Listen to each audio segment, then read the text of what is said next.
તો આપણે અહીંયા કેટલેસ ટેસ્ટ કેવી રીતે કરવાની છે, જ્યારે આપણે બેક્ટેરિયાના કલ્ચરને આઈડેન્ટિફાઈ કરીએ છીએ ત્યારે એની પાસે કેટલેસ એન્ઝાઇમ છે કે નહીં એ ચેક કરવા માટે આ ટેસ્ટ આપણે કરીએ છીએ. એમાં કરવાનું એ છે કે એના ગાઢ ઉપર જે બેક્ટેરિયાનો ગ્રોથ આવેલો છે કોલોની સ્વરૂપે એને આપણે લેવાનો છે આ રીતે અહીંયા સ્લાઇડ ઉપર, અને પછી એમાં આપણે H2O2 ના 1 કે 2 ડ્રોપ નાખવાના છે. હવે થાય છે શું કે જ્યારે આપણે H2O2 ના 1 કે 2 ડ્રોપ નાખીએ છીએ ત્યારે H2O2 છે એ વિઘટન પામીને પાણી અને ઓક્સિજનના અણુમાં ફેરવાય છે, બરાબર છે. અને આ પ્રક્રિયા દરમિયાન ઓક્સિજન છે એ હવામાં જાય છે બબલ સ્વરૂપે, એટલે અહીંયા બબલ ફોર્મેશન થશે.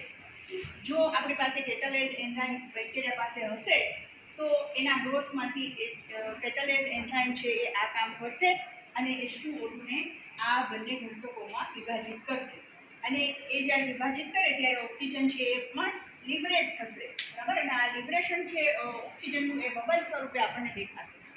એટલે જો આપણે જ્યારે ગ્રોથની અંદર H2O2 નાખ્યું છે ત્યારે આપણને બબલ ફોર્મેશન થતું દેખાય છે તો એનો મતલબ એમ છે કે બેક્ટેરિયા પાસે આ કેટલેસ નામનો એન્ઝાઇમ હાજર છે. ઓકે, તો બેક્ટેરિયા છે they are catalase positive. Okay, હવે કયા કયા બેક્ટેરિયા છે કેટલેસ પોઝિટિવ હોય છે? મોટાભાગના ગ્રામ પોઝિટિવ ઓર્ગેનિઝમ્સ છે એ કેટલેસ પોઝિટિવ હોય છે. ખાસ કરીને આપણે એક્ઝામ્પલ લખેલો છે સ્ટેફાઇલોકોકસ ઓરિયસ, જે ડેફિનેટલી આ ટેસ્ટ આપણને પોઝિટિવ આપે છે. ઓકે, હવે કેટલેસ એન્ઝાઇમ છે એનું મહત્વ શું છે? એનું મહત્વ એ છે કે જ્યારે પણ કોઈ ફ્રી રેડિકલ્સ, તમને ખબર છે ઓક્સિજનના ઘણા બધા સ્વરૂપો છે, બરાબર છે, તો એ જે બધા ફ્રી રેડિકલ્સ છે એટલે કે જે બેક્ટેરિયલ સેલને નુકસાન કરતા જે પણ પદાર્થો બને છે ઓક્સિજનમાંથી, એને દૂર કરવા માટે ઘણા બધા એન્ઝાઇમ્સ છે બેક્ટેરિયલ સેલમાં રહેલા હોય છે. એમાંનો એક એન્ઝાઇમ છે કેટલેસ.